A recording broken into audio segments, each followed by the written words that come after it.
Radar Comunicaciones, radio.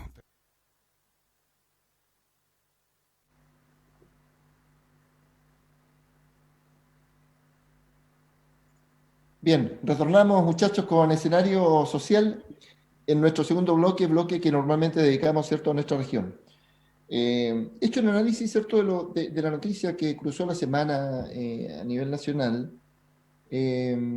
Partamos muchachos hablando de lo que está ocurriendo en nuestra región, ¿cierto?, pero fundamentalmente y muy brevemente quizás con este tema de la pandemia, porque efectivamente alguien me dijo en alguna conversación que tuve por ahí en la semana de que, pero si hay camas, en el hospital clínico hay camas.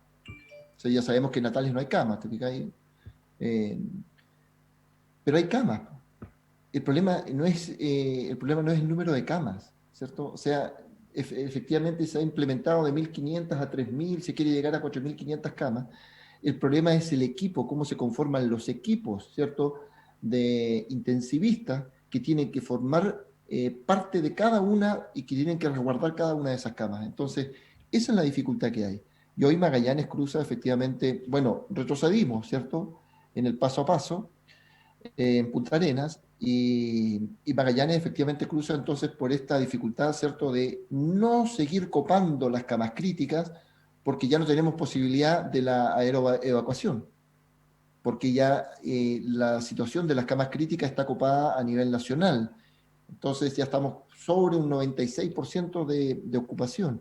Entonces ese es un problema menor, muchachos, no es un problema menor, perdón, y lo que escuché, y con esto quiero cederles la palabra en esta parte, eh, lo que escuché, fíjense, de que efectivamente nosotros nunca vamos a alcanzar la inmunidad de rebaño que se pretende, a pesar de que el presidente nuevamente en su lenguaje, ¿cierto?, y en su comunicación y en su forma de expresar, ¿cierto?, lo ha señalado, pero ha sido su propio exministro Mañalich que ha dicho que efectivamente no vamos a alcanzar la inmunidad de rebaño, básicamente porque tiene que generarse una inmunidad eh, colectiva que tiene que ser primero transnacional y lo otro es que también tienen que vacunarse los niños. Entonces, no se va a alcanzar nunca, dice él, la inmunidad de rebaño. Lo que sí vamos a alcanzar es una inmunidad de seguridad, donde se van a producir ciertos brotes, ¿cierto? Y a propósito del resultado que vaya teniendo la vacunación, que ha sido exitoso en Magallanes, ¿cierto? Eh, Lideramos, ¿cierto?, la efectividad de la vacunación en nuestra región a nivel nacional. Y a propósito, entonces, de este proceso de vacunación, entonces vamos a ir alcanzando esta inmunidad de seguridad, concepto nuevo, ¿cierto?, que tiene que ver con lo que está ocurriendo con la pandemia. Muy brevemente, Cristian Alfredo, le cedo la palabra para que podamos hablar un poco de esto también. Sí, ahora también hay que entender que no solo se trata de las camas disponibles, como tú lo dijiste, eso es cierto, también los equipos están estresados, pero igual hay que ser un poco conscientes respecto a que de otras regiones están derivando pacientes para acá. Entonces, no es que estas camas sean solo para los magallánicos, estas camas están en una red nacional. Y al revés también, cuando Magallanes tuvo un momento de crisis, enfermos fueron evacuados. Entonces, si uno ve cuál es la evolución y que se decía que ahora los pacientes están entre los 40 y los 50, ahora están diciendo que la mayoría de los pacientes están bajo los 39 años. ¿Y esto por qué? Justamente por la falta de percepción, mientras más joven, menor percepción del peligro, ¿eh? Entonces, esta actitud temeraria que tenemos, que tienen los más jóvenes, ¿cierto? Mi generación la tiene, pero la que viene más anterior es mucho más temeraria. Y entonces hay que seguir cuidando un poco este mensaje No del nos hagamos resguardo. los jovencitos cristianos. Pero finalmente un poco va por ahí, va por ahí. O sea, hay que seguir cuidándose. Y lo otro, sí, mira, tiene un ex ministro que está torpedeando al gobierno y desautorizándolo, ¿eh? Entonces, ni siquiera la derecha ni su ex miembro han sido leales y han sido consecuentes con algún relato, porque no hay un relato único, porque no está la verdad muy, muy clara.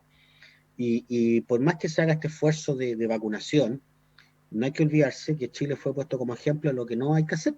Y este exitismo aventurado y tan temprano, si la victoria se canta cuando se termina el partido, no durante el partido. Y aquí de lo que se ha pecado un poco este exceso de soberbia. Y lo otro, Alfredo lo dijo anteriormente, pero hay que entender la realidad nacional, pues, y en la realidad nacional hay familias que viven hacinadas, hay poblaciones que son también mucho más confinadas que otras, y por lo tanto estas medidas un poco absurda, y, por ejemplo, de que los cafés funcionen en la terraza o afuera. Aquí no se puede, pues, por una razón climática. Entonces, se nota que también las autoridades que están tomando ciertas medidas no conocen la realidad nacional o están pensando en la realidad del barrio donde ellos viven, que es Vitacura, Lo Barnechea y Las Condes, que es donde ganó el rechazo al cambio de la Constitución. Alfredo, te escuchamos. Sí, mira, yo creo que puede sonar casi como recurrente hablar de estos temas, digamos, que tienen que ver, digamos, con la falta de cuidado, etcétera. Yo creo que, mira, tomando en cuenta lo que dice Cristian, que el gobierno tiene responsabilidades ciertas, responsabilidades concretas respecto al manejo de la pandemia, tomando en cuenta que no hay un manual o una experiencia de cómo manejar la pandemia, salvo lo que tú puedes estar mirando en países que van más adelantados que nosotros, fundamentalmente el hemisferio norte y fundamentalmente Europa, que ya va siempre a pasos más agigantados, donde los gobernantes, entre otros la señora Merkel y otros gobernantes, cuando se han equivocado en alguna medida han retrocedido y han pedido disculpas públicas. En Chile no existe eso. En Chile aquí se hace la prueba y error, el ensayo y error, vamos probando, digamos, si me equivoco y no resulta, no importa, si me equivoco y no resulta, digamos, aunque tengo responsabilidades de protección, porque soy la autoridad, digamos, que tengo que proteger a mi país, no pido disculpas, sigo adelante, etcétera. Sigo teniendo cero conciencia, porque este asunto también de que no, que yo tengo que ir por razones de principio al Tribunal Constitucional, eso no es tan así, porque es resorte ir o no ir al Tribunal Constitucional. Entonces, pero sin embargo, al mismo tiempo, digamos, mutis por el foro, digamos, cuando tenemos esta demanda que hace el Banco Mundial, la OCDE, le ha hablado directamente al presidente de la República, porque a él le gusta mucho la OCDE, pero esta vez, digamos, mutis por el foro también, cuando ha dicho que tienen que hacer un esfuerzo, sobre todo, digamos, las personas, digamos, que están catalogadas como las grandes fortunas de Chile, que son 8, y en las cuales está el presidente de la República. Mutis por el foro también con el tema del enjoy, digamos, de la negociación incompatible, digamos. Mutis por el foro con una serie de otros informes a nivel internacional que hacen que Chile esté en deuda en algunos temas, digamos, que como temas que, reclamaciones que hay con respecto a los derechos humanos, digamos, que tenemos que hacernos cargo porque si no podemos ser multados el día de mañana o sancionados. Entonces, pero sin embargo, digamos, no hay responsabilidad ni se reconoce ninguna responsabilidad. O sea, la sensación es que, mire, ¿por qué no me quieren? ¿Por qué no me comprenden si yo estoy haciendo lo mejor? Aunque no me resulte, pero quiéranme porque yo estoy haciendo lo mejor. O sea, esa es un poco la perspectiva. Y el tema también, digamos, de esta falta de conciencia, que en otras democracias esta falta de conciencia, digamos, puede, también desemboca en temas, digamos, de tribunales de justicia, porque se busca la responsabilidad, digamos, porque la responsabilidad política ante el manejo de una situación como esta también existe, digamos. Entonces, pero las cosas se mantienen así en un estado statu quo. Paralelamente a esa situación de responsabilidad directa del gobierno, existe una responsabilidad también de los ciudadanos que tampoco debemos de desconocerlo, y fundamentalmente los ciudadanos que corresponden a un grupo etario que está bajo los 40 años o de 40 años hacia abajo, y que son los que recurren a estas fiestas clandestinas, los que participan en una serie de cosas, los que no tienen miedo a enfermarse, pero hoy día resulta que ese es el grupo más, está siendo el grupo más vulnerable. El porcentaje de gente eh, menor de 39 años que se contamina o se enferma es mayor al porcentaje de gente que tiene más de 70 años. No nos olvidemos que esa gente todavía no puede acceder a la vacuna por el tema del plan de vacunación, porque se está yendo, digamos, de edades superiores a edades inferiores. Entonces está siendo el más vulnerable, digamos, y el más contaminante, digamos, o el más contaminado. Entonces aquí tenemos, digamos, también una responsabilidad del gobierno y una responsabilidad del ciudadano. Yo creo que nosotros, todos, los ciudadanos, todas y todos los ciudadanos, digamos, tenemos una responsabilidad de velar por el cuidado y hacer como una especie de pedagogía a nuestros grupos más cercanos para que la gente se cuide. Yo veo a veces con preocupación cómo grupos etarios menores van al supermercado o a una notaría y prácticamente la mascarilla la usan, digamos, porque hay que ponerse algo que tape los labios nomás, pero no, la mascarilla uno ve que no está cumpliendo ninguna función porque anda casi a la altura del mentón. La gente fuma, se dice que cuando una persona que fuma, digamos, transmite o puede transmitir, digamos, ese mismo humo que ya está contaminado, digamos, a varios metros de distancia. Esa persona que está fumando está sin mascarilla, digamos, y hay personas que están a menos de 3 metros, digamos, o menos de 2 metros, digamos, alrededor de la persona que está haciendo esa práctica. Entonces yo creo que también hay una falta de conciencia tremenda. Y en el caso de Magallanes, yo creo que aquí tenemos un esfuerzo de las autoridades también a nivel regional de tratar de demostrar de que la economía, porque yo escucho a varios seremis o algunas seremis que la economía se está moviendo, que se está moviendo muy bien, qué sé yo, que existen, que hay posibilidades de inversiones, como un plan de inversión que se firmó hace poco, Invest Chile, que eso viene más viejo que el hilo negro, porque eso viene de hace 8 años. Ahora se está firmando un convenio que no sé qué sustento podrá tener, porque estamos a puerta también de las elecciones de gobernador regional y el próximo gobernador regional puede llegar y decir, mire, sabe que no me gusta este plan, lo voy a cambiar, no sé. Entonces yo creo que hay una serie de incongruencias que hacen de que no se tome conciencia de lo que estamos realmente viviendo. Yo creo que Punta Arenas está en serio peligro de retroceder a una cuarentena y eso sería desastroso.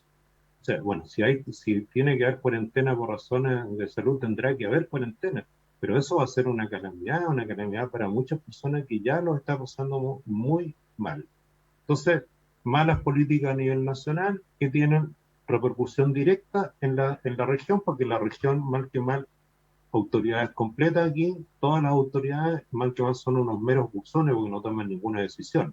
O sea, atienden el teléfono desde Santiago y le dicen, sí, claro, como usted diga, así lo vamos a hacer y punto. O sea, no hay ningún cuestionamiento de nada. Ahí tienes el toque de queda, digamos, a las 9 de la noche, quedó instaurado a las 9 de la noche, porque en todo Chile a las 9 de la noche, pero por más que algunos patalearon, dijeron vamos a hablar y que eso, hasta un señor que se las da de comisario político aquí en Magallanes dijo, no, voy a hablar, digamos, con no sé quién, con el presidente de la República. Bueno, parece que, no sé, no le hicieron caso porque sigue instaurado un toque de queda a las 9 de la noche. Entonces, atendemos muy bien el teléfono de Santiago y se hace lo que en Santiago, no importando, digamos, cuál es la situación en Magallanes.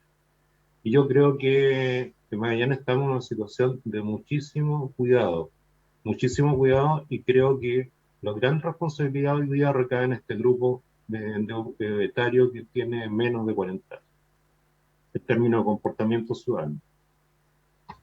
Sí, claro. Mira, voy a tomarme de tu concepto de comisario político, Alfredo, porque efectivamente, a propósito de una entrevista que se le hizo al alcalde Radonich, sin que necesariamente exista vinculación entre el concepto de comisario político y el alcalde del que estamos mencionando, pero a propósito de una entrevista que se le hizo en función de, y quiero llevarlos a otro tema, muchachos, de conversación ahora, que tiene que ver con la desmunicipalización.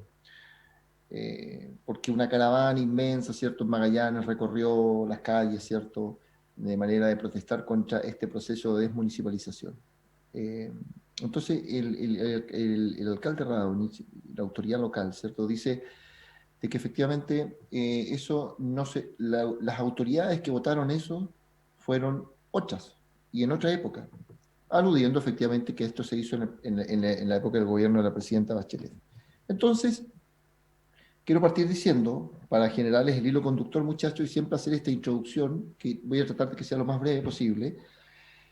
Quiero partir diciendo que cuando sale el proyecto de desmunicipalización en el año 2017 desde la Comisión Mixta a la Cámara para votación en su último trámite legislativo, estoy bien, Alfredo, ¿cierto? Recordando un poco constitucional, sale Cámara Mixta, va a la Cámara de Diputados, ¿no?, para su última votación y antes de ser promulgada como ley. En su tercer etapa, del proceso, ¿cierto? Hubo 95 votos a favor, 5 en contra y 3 abstenciones. O sea, una inmensa mayoría de la Cámara aprobó, y en la Cámara no solamente hay gente, en la época había gente que era del gobierno de la presidenta Bachelet, sino que había gente de la oposición también, dentro de esos 95 que aprobaron. Entonces, efectivamente, la autoridad aprobó esto, generó una ley, ¿cierto?, que es la ley de desmunicipalización. Quiero partir un poco hacia atrás, ¿qué es la municipalización? La municipalización nace en la década de los 80, ¿cierto?, como una suerte de generar una descentralización en el manejo de la educación a nivel nacional. Los colegios, ¿cierto?, dejan de ser administrados por el nivel central, por el Ministerio de Educación, y pasan entonces a ser administrados fundamental por las municipalidades, que son los lugares que se entiende donde estaban situados los colegios. La dictadura militar lo que hace entonces se reserva el control, ¿cierto?, sobre los contenidos de la enseñanza, a objeto, ¿cierto?, de que no se politice la educación en el país, según el concepto, ¿cierto?, que estaba instalado ahí. Entonces el Estado entonces deja de crecer en aspectos educacionales y comienza entonces a transferir el crecimiento de esta educación, ¿cierto?, al sector privado, a través de los subsidios. Y aquí viene entonces esto que tú tanto has hablado, Alfredo, y que también se ve en el fenómeno de la salud. Acá viene la distorsión entonces al concepto de la subsidiariedad a propósito de estos subsidios, en el fondo que no es otra cosa que los incentivos de mercado. Hay una serie de críticas que se generan que tienen que ver con el rol de los sostenedores, ¿cierto? El fracaso en la descentralización, en este proceso de municipalización original de la década de los 80, la desigualdad que generó y la competencia por el financiamiento, no solamente entre los colegios del sector público, sino que también que lo hacían competir con los colegios privados, conociéndose la desigualdad que existe, ¿cierto?, en las formaciones entre uno y otro sector. Entonces, eso con respecto a la municipalización, muchachos, a modo de resumen y introducción histórica. Ahora, la desmunicipalización quiere retornar, ¿cierto?, y retrotraer a la administración de la educación al nivel central, ¿cierto? Entonces, fundamentalmente lo que hace es crear 67 servicios de educación locales que se van a encargar, ¿cierto?, entonces de gestionar y administrar la educación.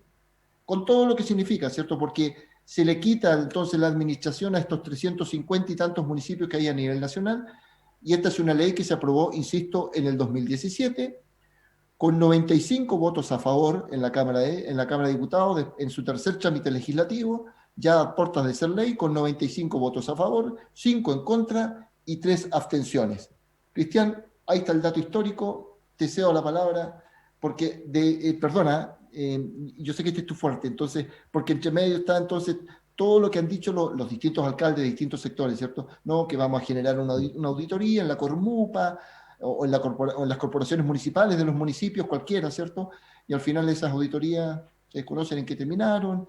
Se iban a limpiar las corporaciones como un eslogan de campaña de muchos alcaldes, y al final no se limpió nada. El hoyo, no sé si seguirá, el hoyo, me refiero económico, no sé si seguirá siendo el mismo, o no sé si habrá crecido después de esto. Bueno, y probablemente entonces la congestión, el nudo crítico que genera la desmunicipalización ahora será precisamente, o tiene que ver con que a lo mejor se va a transparentar la realidad de estas corporaciones. Cristian, disculpe lo extenso probablemente de la introducción, pero creo que era oportuno. Yo me quiero centrar en algunos hechos que tú señalas, y uno de los que me parecen importantes cuando el alcalde dice que esta es una ley que le hicieron otras autoridades, como que no tuviese valor porque se hizo en otro gobierno. Cuando la ley es ley, aunque sea un voto por el cual se ganó. Además pareciera, Cristian, que el Estado no fuera permanente, o que se le hubiese terminado la República, o hubiera empezado la República con él. Y es justamente, y ese es un problema justamente que tiene la mayoría de la derecha, que son refundacionales. Si alguien dice que los partidos de izquierda son refundacionales, eso no es cierto. Lo que hemos visto es que cada vez que ha gobernado la derecha ha sido refundacional. Tuvimos la Constitución del 80, por ejemplo, eso fue refundacional. Y aquí estamos viendo cómo un alcalde desconoce la realidad, desconoce las leyes, lo mismo que le pasó a la ministra Cubillo, ojo, lo mismo que le pasó a la ministra, por algo la mandaron también al Tribunal Constitucional. O sea, perdón, le hicieron este juicio político, ¿cierto? Este juicio político. Entonces, al final de cuentas, si hay una ley y el Estado tiene continuidad, a esa ley hay que obedecerla, ¿ya? Me gusta o no me gusta la ley, es la ley, ¿ya? Y el alcalde aquí está colocando una cuestión bastante arbitraria y bien, ¿cómo decirlo?, bien poco republicana y bien poco, además, apegado al principio de legalidad. Por otro lado, y tal como tú señalas, efectivamente cuando hablamos de la educación y este proceso que se vivió con la municipalización, y luego este segundo proceso que queremos hacer ahora, que es la desmunicipalización, lo que se hizo en los años 80 es que el fisco le entregó los colegios a los municipios. Ahí hubo un proceso de descentralización, pero un proceso de descentralización que le estaban pasando un cacho, aquellas cosas que siempre son difíciles de sostener. Y luego ahora lo que se está tratando de hacer es que esto vuelva no a manos del Estado fiscal central, sino en estos entes más descentralizados que son estos servicios de educación. Ahora, el punto es que los municipios han reclamado históricamente que la educación ha sido un problema para ellos y querían devolverle esto al Estado. De hecho, han habido marchas, han habido protestas para fiscalizar de nuevo la educación. Entonces, parece sorprendente que el alcalde no quiera entregar este sistema, digamos, al nuevo aparato, a la nueva entidad, porque pareciera que está tratando de esconder algo. Y además, cuando él prometió en su campaña electoral, cuando fue electo alcalde, de que él iba a terminar con el déficit de la corporación municipal. El déficit de la corporación municipal tiene que ver con que la corporación gasta más plata de la que recibe. Y la corporación municipal, su función es la educación y la salud, pero su función es la educación. Por lo tanto, cuando hablan de contratar auditorías para revisar el monto, pero perdón, que no tiene claro usted el monto, que acaso no lleva las cuentas, las auditorías son para certificar ante terceros los valores que ya están registrados, no para hacer los registros, no para determinar valores, esos valores ya están determinados. Lo que la auditoría hace simplemente es una especie de certificación de conformidad. Y el problema está que no hemos conocido ni los valores, ni hemos conocido tampoco los resultados de la auditoría, y claramente el déficit, lo único que ha ocurrido aquí es que en lugar de disminuir ha ido aumentando, y para colmo, han habido también una serie de otras acusaciones en la Superintendencia de Educación, etcétera, pero esto es un tema enredoso, difícil, dificultoso, pero no estamos viendo a un alcalde con ganas de solucionar esta gestión, y para colmo, diciendo disparates tan graves como no, es que esa ley se votó antes, así que yo no soy responsable de la ley, más o menos. ¿Ah? Eso es como decir que, bueno, el Código Civil lo escribió entonces el señor Bello, entonces yo qué tengo que ver con eso, se escribió hace 2 siglos. ¿Ah? En fin. Sí, hay otro tema con respecto a esto, Alfredo. Fíjate que el nudo crítico probablemente radica en la aplicación, ¿cierto?, de este traspaso, entonces, nuevamente a estos servicios locales de educación. Dice de que los colegios van a tener que volver, ¿cierto?, a estos servicios locales en forma gratuita. Entonces, uno de los nuevos críticos es qué pasa con aquellos colegios que han sido adquiridos y que son parte del patrimonio de la municipalidad. Ahí hay un nuevo crítico, porque yo he escuchado a algunos alcaldes en la región metropolitana, el de La Reina me parece, que dijo, o que ha dicho, ¿cierto? Bueno, si a mí me pagan el terreno, me pagan la infraestructura, entonces yo ningún problema hago retornar, ¿cierto?, el colegio. La ley dice que tiene que ser retornado en forma gratuita. ¿Ah? Y el otro tiene que ver, Alfredo, con el tema del traslado de todo el personal que funciona a propósito de, en este caso, las corporaciones municipales. Pero no quiero concentrarme en la de Punta Arenas cuando estamos hablando en este bloque de nuestra región. Y ahí entonces radica otra dificultad, que hay una serie de favores políticos que se fueron generando a propósito de ir incorporando gente, ¿cierto?, a estas corporaciones para los efectos entonces de pagar esos favores políticos. Ahí hay dos nuevos críticos que de alguna u otra manera los analistas, ¿cierto?, los cruzan al momento del proceso de aplicación probablemente de esta ley, que es ley, ¿ya? Tal como en algún momento conversamos, Cristian, los colegios se van a desmunicipalizar sí o sí. Esto no es una cosa de que, no, mire, vamos a hacer una movilización y probablemente la ley entonces va a hacer que se revise. No, esto es ley a contar del año 2017, Alfredo. Bueno, mira, yo creo que aquí estamos en una situación, digamos, bien contradictoria, porque yo escuché por años de años sobre los gremios del magisterio, o el gremio del magisterio, luchando por la desmunicipalización, vale decir que la educación volviera como era antes. Y hay un dato bien curioso, ¿ah? El producto, digamos, de todo el esfuerzo educacional que se hizo, sobre todo, digamos, desde Pedro Aguirre Cerda para adelante, digamos, en diferentes gobiernos, digamos, eh, incluido, digamos, los gobiernos anteriores, digamos, al golpe de Estado, para qué hablar del gobierno del presidente Frei Montalva, que hizo muchísimo por la educación. Entonces, la verdad las cosas que la educación pública era una educación bastante valorada y de muy buena calidad. Pero después del golpe militar, producto de una concepción que se tenía, digamos, yo diría, neoliberal y también buscando, digamos, que el Estado se deshiciera de ciertas obligaciones, la educación pública pasó a ser como un cachito. Entonces, y la idea maravillosa fue, bueno, localicémosla en la municipalidad. La cantidad de veces que yo escuchaba a los alcaldes, escuchaba a los alcaldes decir que justamente las corporaciones, digamos, educación, no tanto salud, pero la corporación en sí mismo estaba, o las corporaciones a lo largo del país estaban prácticamente quebradas justamente por este déficit que tenían en la educación.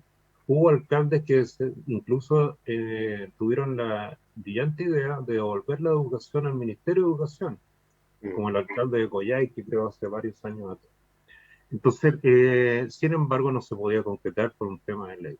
Entonces, este tema de la desmunicipalización que va a crear un sistema local de educación pública, es un sistema, digamos, es un arreglo también bien a la chilena, porque no está claro todavía el tema del gobierno de este nuevo sistema local de educación pública, que tendrá que irse puliendo en el camino.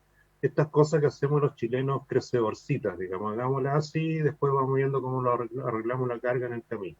Bueno, pero entonces ahí tenemos un cuello de botella porque, claro, digamos, hay bienes que pasaron, digamos, a manos de las municipalidades, de estas corporaciones.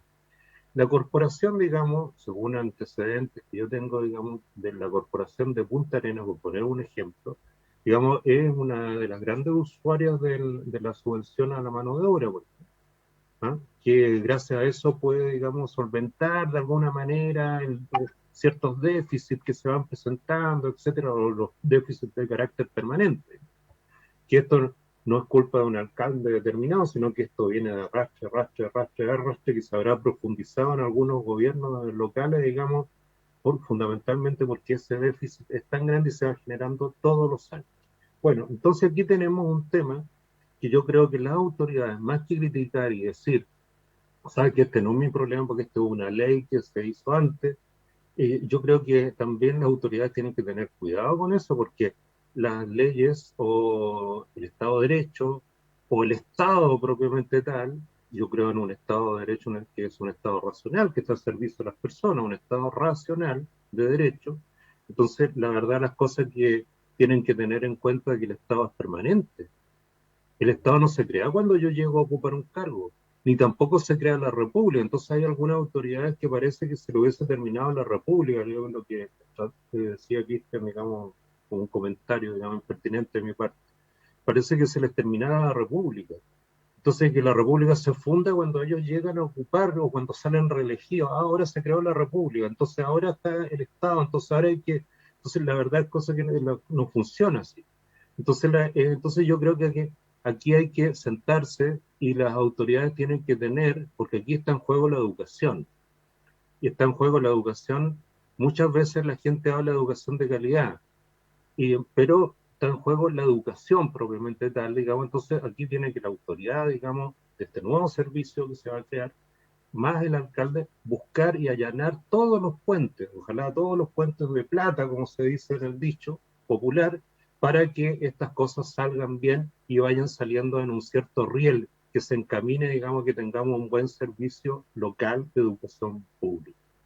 Porque el tema que muchas personas dicen o muchas personas prometen el tema de la educación de calidad es un tema mayor y eso es un proceso de muchos años. Y para que nosotros tengamos educación de calidad tenemos que preocuparnos de los básicos, pero para tener educación de calidad tenemos que partir de la educación parvularia en adelante, después la educación básica, después la educación media, después la educación universitaria. Y en ese proceso, digamos, que es de largo aliento, tenemos que tener los básicos, quién va a gobernar, quién va a dirigir este nuevo sistema. Entonces yo creo que más que estarse lamentando, ¿no? Si esto viene de una ley anterior, que no le corresponde a una autoridad decir eso, porque o mal que mal ejerce un cargo público, tiene que buscar los caminos para que esta cosa resulte de la mejor forma. Así es. Cargo público que es parte del aparataje estatal también, querido Alfredo, querido Cristian. Amigos y amigas, este ha sido el análisis pormenorizado, ¿cierto?, de la noticia que ha cruzado un poco la información en la semana. Este ha sido el escenario social de esta semana. Vamos a cerrar el telón. Nos vemos en la próxima edición. Un abrazo, Cristian, un abrazo, Alfredo, un abrazo a nuestra gente que normalmente nos sintoniza. Gracias, Pablo, por la paciencia en los controles, a través de Radio Polar.